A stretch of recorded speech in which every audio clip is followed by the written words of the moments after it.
찬송가 425장 찬송하십시다. 425장입니다.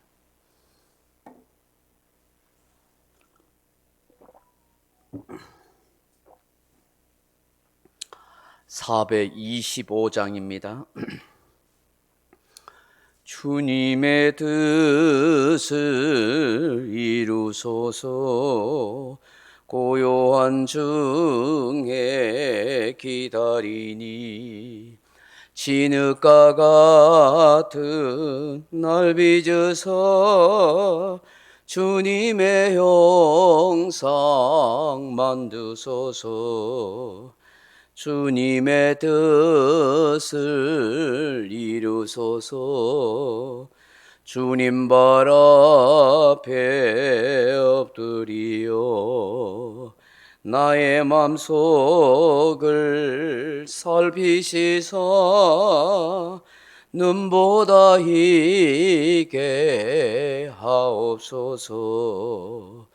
주님의 뜻을 이루소서.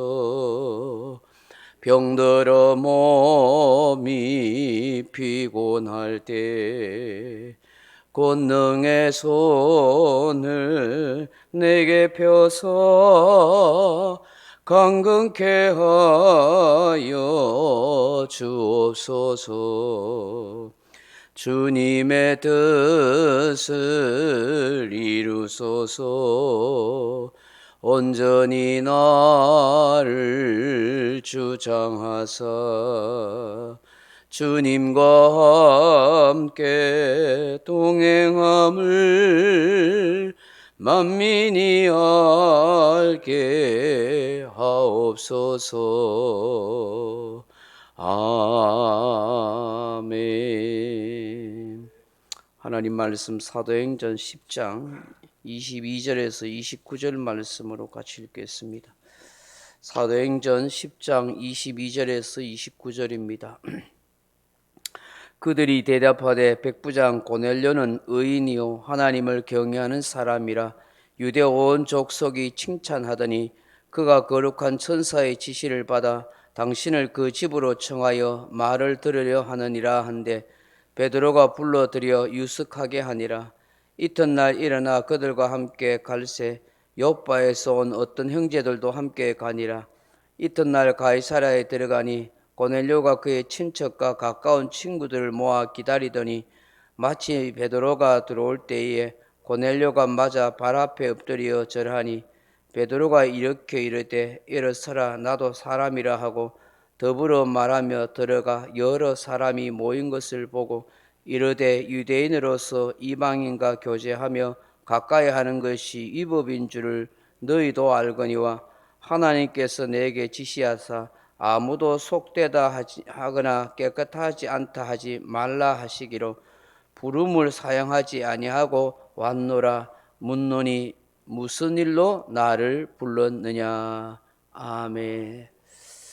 사랑하는 성도 여러분, 1960, 70년대에 미의 여신, 세계 연인으로 불렀던 음악의 스타가 있습니다. 바로 오드리 헵번이라는 영화 배우입니다. 그녀가 죽은 지 수십 년이 지났지만 아직도 패션과 미용계에선 그녀의 이름을 사용해서 마케팅을 할 정도입니다. 그녀는 외모 못지않게 마음씨가 참 아름다웠습니다. 화려한 연예계를 은퇴한 후 대부분의 많은 연예인들은 부를 자랑하거나 쾌락이나 향락에 빠져 사는 사람들이 많았습니다. 그러나 오드리 헵번은 그렇지 않았다고 합니다. 그녀는 오히려 세계 각국을 돌아다니며 구호 활동을 펼치고 국제구호단체인 유니세프의 친선대사로 활동을 더 왕성하게 했다는 것입니다. 그런 오드리 헵번을 보았던 그녀의 딸이 하루는 이런 질문을 던졌습니다. 엄마의 아름다움의 비결은 무엇인가요? 어떻게 하면 그것을 가질 수 있을까요? 라고 물은 것입니다. 사람들은 이런 질문을 하면 대부분 예쁜 얼굴이나 몸매, 외적인 아름다움을 생각할 것입니다.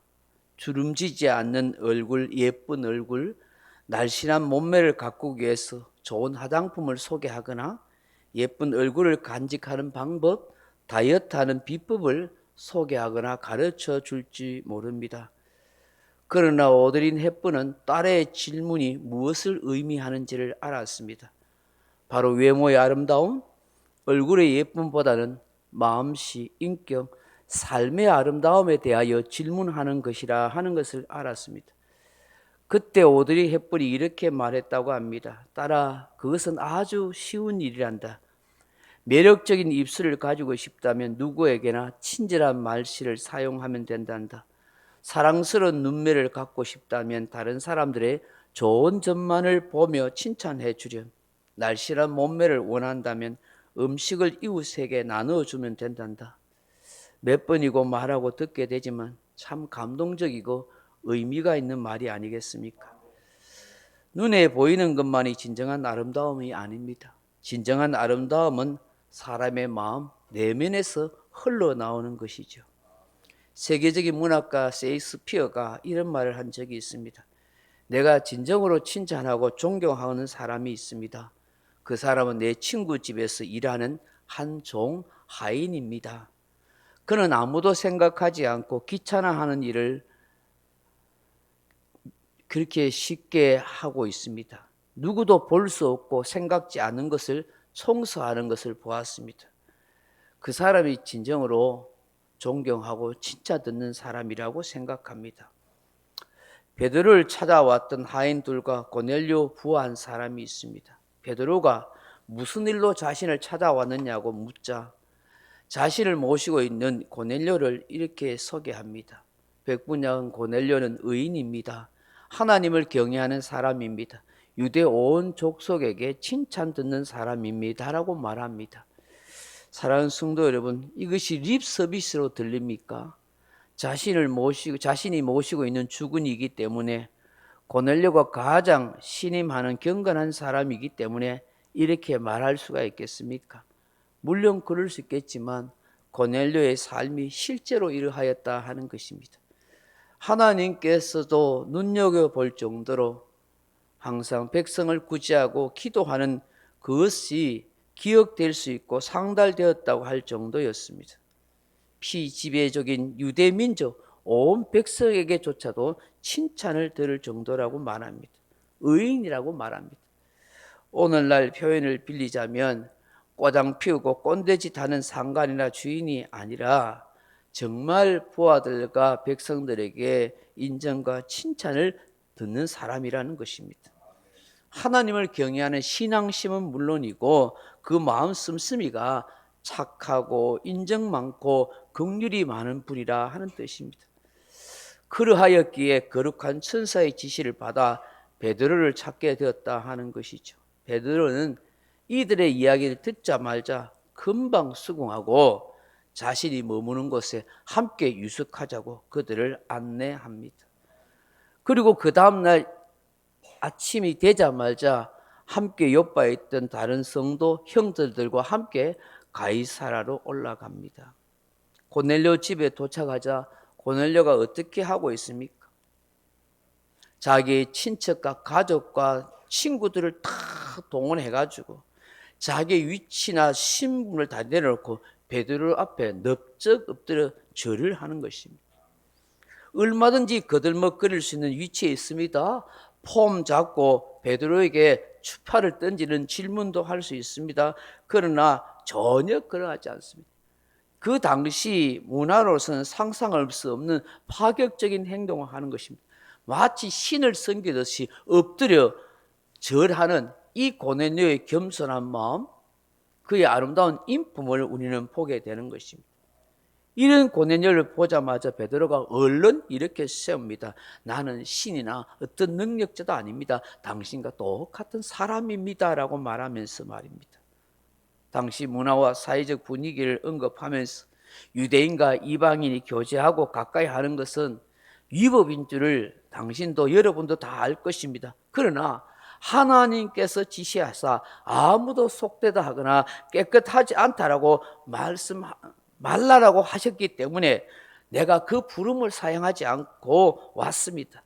도대체 무슨 일로 나를 불렀습니까? 라고 말합니다. 베드로는 이내 하나님께서 환상을 통해서 보여줬던 그 먹으라고 하던 부정한 짐승이 바로 이방인과 교제하고 이방인을 구원하시길 원하시는 하나님의 뜻이구나라고 금방 깨닫게 된 것입니다. 바로 이 고넬료 가정을 통해서 구원하시는 하나님의 뜻이 있다는 것을 확신하게 되었던 것이죠. 오늘 이 새벽에 주시는 이 말씀을 통해서 우리가 이런 기도를 드렸으면 참 좋겠습니다. 주님, 정말 내면이 아름다운 인격적인 신앙인, 칭찬 들을 수 있는 그런 믿음과 삶이 되는 성도가 되게 해 주옵소서. 주님, 누구 앞에라도 늘 신실하고 겸손한 모습으로 살아가게 하옵소서. 주님, 하나님의 뜻, 진리를 제대로 깨닫는, 이해하는 능력의 사람이 되게 하여 주옵소서. 그렇게 기도하는 저와 여러분 되길 주님의 이름으로 축원합니다.